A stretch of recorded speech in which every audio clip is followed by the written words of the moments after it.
Retour en plateau et à 19h40, comme chaque lundi, bien sûr, c'est l'heure du sport sur Alsace 20, toujours en direct.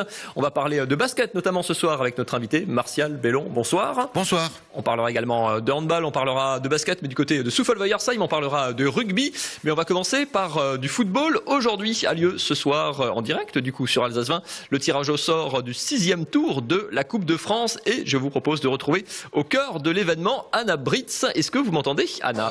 Merci tout d'abord à Jean-Luc et à la Ligue de nous inviter. Oui, Mathieu, bonsoir. Effectivement, derrière moi va commencer d'ici quelques minutes le tirage au sort du 6e tour de la Coupe de France. Nous sommes au siège du Crédit Agricole à Strasbourg. Donc derrière, c'est le représentant de tous les clubs de football alsaciens qui sont présents.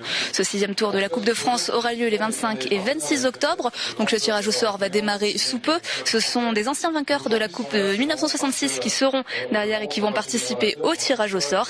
Et la Coupe de France, d'ailleurs, vous pouvez peut-être la deviner derrière moi, c'est la vraie. Elle est exposée ici. La Fédération française de foot est allée la chercher hier en Bretagne, à Guingamp, pour la ramener ici à Strasbourg aujourd'hui pour le tirage au sort.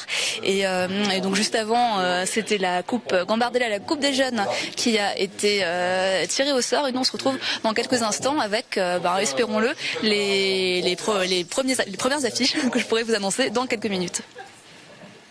Hâtez-vous, Anna, parce qu'on a pris un petit peu de retard, du coup. On espère, du coup, d'ici la fin de l'émission, pouvoir satisfaire l'impatience des quelques clubs alsaciens encore en lice. Allez, on va commencer par du handball avec un match de Pro D2. Il y a deux clubs alsaciens dans l'antichambre de l'élite. Le Mulhouse HSA qui s'est imposé vendredi soir contre Dijon.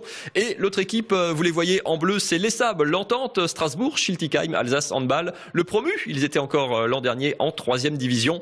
Ça s'est pas très bien passé. Ils jouaient un gros morceau. Chartres, le leader du championnat, leader invaincu, qui est en blanc et qui a fait la différence d'entrée de jeu. Chartres qui va mener 19-11 puis 20-14 à la mi-temps, un retard conséquent pour les hommes de Bruno Bosch en bleu qui vont faire l'effort toutefois de recoller, qui ne vont pas baisser les bras en deuxième période. Ils vont notamment compter sur un excellent Maxime Duchesne, le gardien, 13 arrêts en deuxième période, ce qui va leur offrir des balles de contre comme ici pour Florian Fessler. Malheureusement, les Barinois ne vont jamais réussir à réduire véritablement l'écart. Ils reviendront à 4 buts au plus près sur une de ces nombreuses contre-attaques. Arnaud Frépel également sur un poste inhabituel d'arrière pour pallier les blessures s'est mis en évidence. Le dernier mot reviendra néanmoins à Chartres malgré un des derniers contres. Une nouvelle fois signé Florian Fessler. Les hommes de Bruno Bosch concèdent une 4e défaite en 5 journées avec un calendrier, il est vrai, assez compliqué. Avec score final du coup 34-30, moins 4 pour les handballeurs de l'ESAB, les promus. Je vous propose d'écouter leur ailier, Régis Matsinger. On fait pas assez de fautes et on les laisse beaucoup trop jouer, quoi. Ils mettent 20 buts en une mi-temps, c'est énorme. C'est énorme, c'est beaucoup trop. On n'a pas le droit de prendre 20 buts en une mi-temps. On rentre au vestiaire à la mi-temps avec, je crois, 6-7 buts de retard. Ça fait quand même beaucoup à remonter derrière. Après, ils reviennent bien, ils lâchent pas tout de suite. Et on fait 20 bonnes dernières minutes. Mais ça suffit pas, quoi. Un match, ça dure 60 minutes.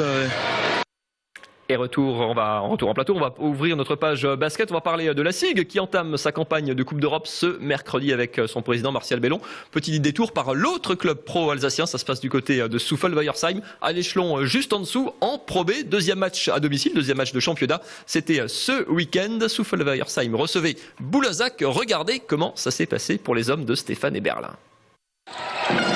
Déçus, frustrés et en colère, les joueurs du BCS ont sûrement encore aujourd'hui, en travers de la gorge, une fin de match au couteau qui a vu la victoire s'envoler dans les derniers instants. Ouais, beaucoup de frustration. Il y a eu 2-3 actions litigeuses, on va dire, sur la fin de match, où il y a l'arbitre qui prend pas de responsabilité de pas siffler. Et ça nous pénalise derrière. Sur un match qui joue à 2-3 points, c'est toujours difficile. Après, ce qui est frustrant, c'est qu'on fait les efforts pour revenir dans le match. On les rattrape, on passe devant et on n'est pas récompensé, c'est dommage. En effet, le BCS s'est surtout épuisé à courir après le score.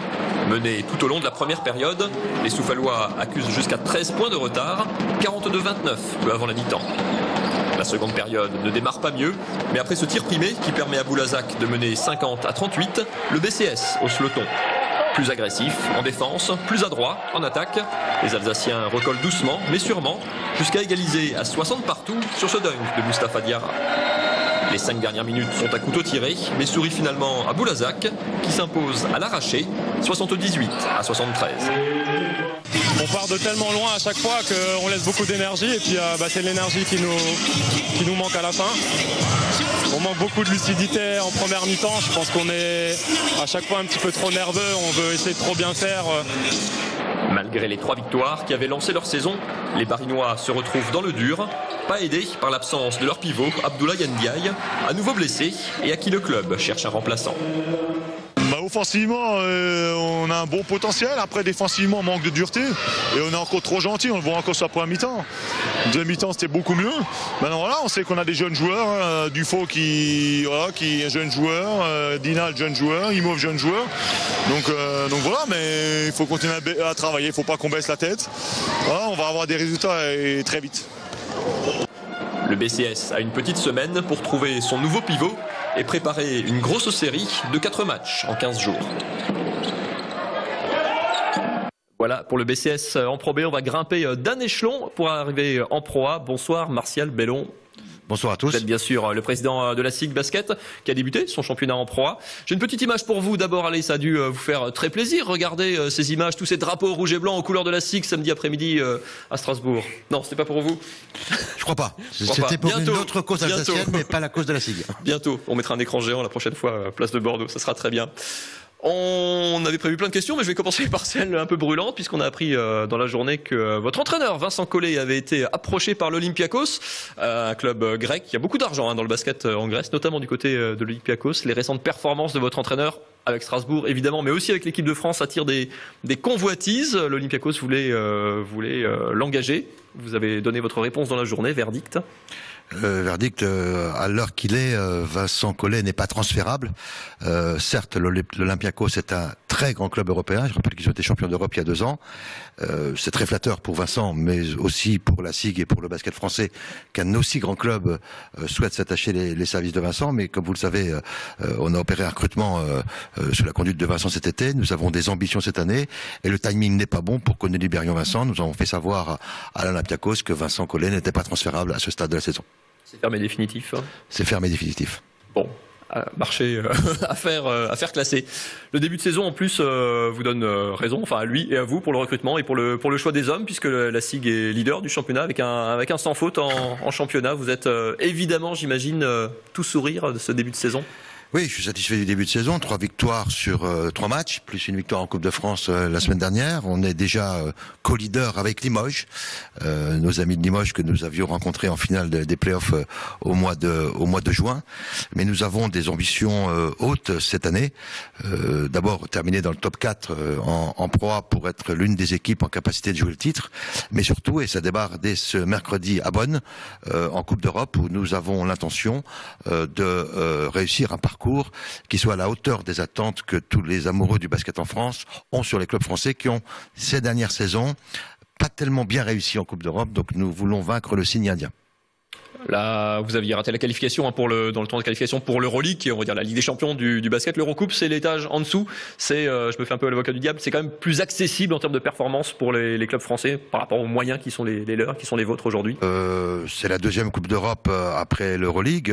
Il y a de très grosses équipes qui sont engagées en Eurocoupe, puisqu'elles ne sont que 24 au premier niveau.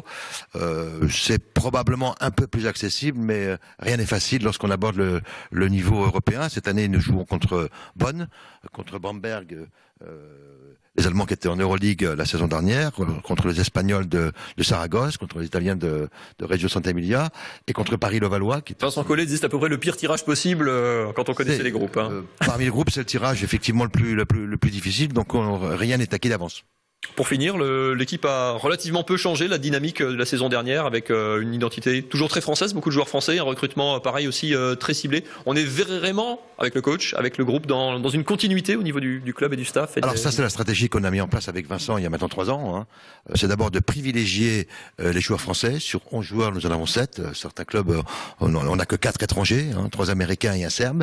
Certains clubs tournent avec leurs 5 majeurs, avec 5 Américains.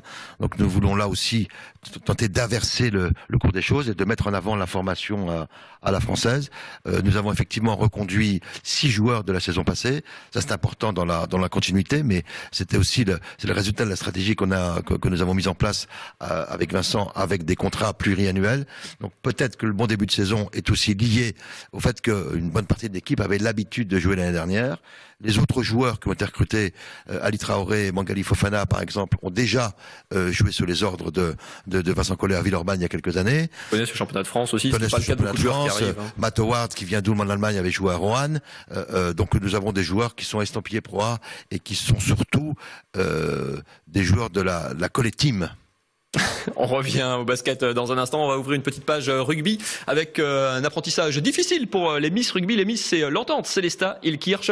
Elles sont montées l'an dernier, la saison dernière, en Élite 2, le deuxième niveau du rugby français. Elles jouaient ce dimanche contre un club de région parisienne. Vincent Bessières y était pour vous. Regardez.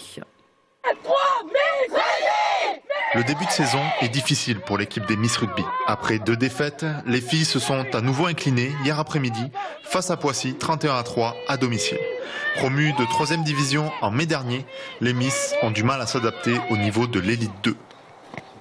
Chili, on l'a perdu, Lyon, on l'a perdu, celui-là aussi, mais on voit malgré tout une progression très nette dans l'état d'esprit, dans une certaine maîtrise aussi, malgré effectivement les matchs perdus. Mais bon, on savait que cette saison ne serait pas évidente. Et voilà, pour l'instant, on en est là. Un sentiment d'inachevé, encore beaucoup de travail à faire. Et au final, on sait pourquoi on va aller à l'entraînement lundi, on sait pourquoi on va aller à l'entraînement mardi, et on sait pourquoi on va aller à l'entraînement jeudi. Mais globalement, je ressens quand même beaucoup de fierté avec cette équipe. Je suis vraiment très très contente d'être ici parce que quand même on a joué le haut du tableau. Ils ont dû s'employer pour avoir ce match. Le match a commencé très vite avec un premier essai encaissé dans les 10 premières minutes. Les Alsaciennes répliquent par une pénalité. Ce seront les seuls points que marqueront les Miss pendant la rencontre. Les filles de Poissy prennent le match en main et s'offrent une pénalité, puis un deuxième essai avant la pause 17-3. En deuxième période, même scénario, les Bleus vont marquer 3 essais supplémentaires et ne laisseront aucune chance aux Miss de jouer leur jeu. Score final 31-3. Les filles restent quand même optimistes et ne se découragent pas. C'est difficile parce qu'on est promu, on a une équipe qui se renouvelle, on a beaucoup de jeunes, on a eu quelques petites blessures, on a eu les aléas du sport féminin, c'est-à-dire des femmes enceintes, donc on est en reconstruction. Et aujourd'hui on a franchi une étape, psychologiquement parce que jusqu'à la dernière minute on n'a rien lâché. 3 défaites contre 3 gros clubs, c'est presque logique. Mais maintenant que la compétition est bien entamée, il va falloir qu'elles se ressaisissent et remporter leur prochain match à Sassenage dimanche prochain pour prouver qu'elles ont leur place en Élite 2. Et toujours au rayon rugby, coup de chapeau au Rugby Club de Strasbourg qui a enchaîné lui un 4e match et une 4e victoire. Victoire écrasante sur la pelouse de Compiègne, 50-18. Les Strasbourgeois sont évidemment leaders de leur poule en Fédéral 1. En Fédéral 2, pardon, Fédéral 1, c'est peut-être pour l'an prochain. Est-ce que les choses ont un petit peu avancé du côté du tirage de sort de la Coupe de France de football, Anna? C'est un bon tirage, je pense que le coach va être satisfait. Oui, alors le tirage au sort a commencé il y a quelques instants ici à Strasbourg et le premier résultat, ce sera le SR Colmar contre Illoizorn. J'ai avec moi le représentant du club ici. Alors, votre première réaction? Écoutez, on est content, c'est entre voisins, donc c'est très bien, quoi. On espérait, beaucoup de gens espéraient Racing Strasbourg ou Colmar, équipe nationale, donc voilà, on est gâtés, quoi. Vous exaucez. Ouais, donc entre voisins en plus, c'est un bon tirage, ça peut être la fête. Après, créer une surprise, on verra. Vous espérez quelque chose? Vous allez vous préparer? Non, on verra, on a d'autres échéances bien plus importantes en championnat. Là, ce sera la fête pour les supporters et pour les... Pour tout le monde, voilà. Ouais. Espérons qu'il y ait beaucoup de monde, qu'il fasse beau et que ça donne un bon match de foot, simplement. Donc rendez-vous le 26 octobre, 14h30, et ce sera chez vous en plus. Peut-être le 26, c'est un dimanche, peut-être le samedi soir, soir, on va essayer de jouer le samedi soir. On aime bien jouer le samedi, on verra. Colmar, s'ils sont d'accord. On verra avec eux. Je vous remercie, je vais vous laisser continuer à suivre le tirage au sort. Donc voilà, ça a commencé il y a quelques instants. Comme je vous le disais auparavant, ce sont les vainqueurs de la Coupe de 66 qui sont derrière, qui font le tirage au sort. Et parmi les autres résultats, c'est tombé il y a quelques secondes aussi, le Racing de Strasbourg sera opposé au club de division d'honneur Reifertswiller. Donc voilà, deux belles affiches pour l'instant. Donc pour le 6e tour de la Coupe de France qui aura lieu le 26 octobre. Merci beaucoup Anna. Allez, une dernière image avant de se quitter, on a très peu de temps. Une petite carte postale envoyée par 5 Alsaciens du bout du monde. Ce sont les 5 représentants de la région à la finale des championnats du monde de triathlon à l'Ironman d'Hawaï. Ça s'est bien passé pour 4 d'entre eux. Une pensée pour Guillaume Janin qui a chuté à vélo, qui n'a pas pu terminer en tout cas. Et voilà 5 Alsaciens du bout du monde qui vont nous revenir très vite. Merci beaucoup Martial. On retrouve la SIG en direct mercredi soir pour le match contre Bonn, le match d'Eurocoupe à suivre en direct sur Alsace.